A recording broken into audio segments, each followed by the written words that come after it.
هر گونه بیماری در جسم نشانه نوعی ناپاکی در ذهن است.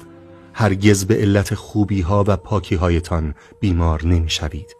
بیماری نمایانگر بیقراری و ناآرامی ذهن است. تمام بیماری های انسان از خودش سرچشمه می گیرد، یعنی خود انسان و افکارش.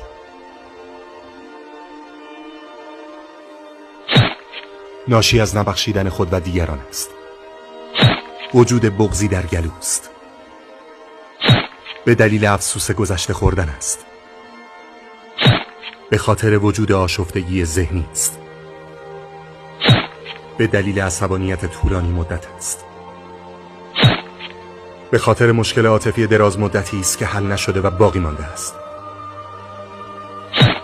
به خاطر انتقاد از خود و دیگران است. به دلیل نیاز به محبت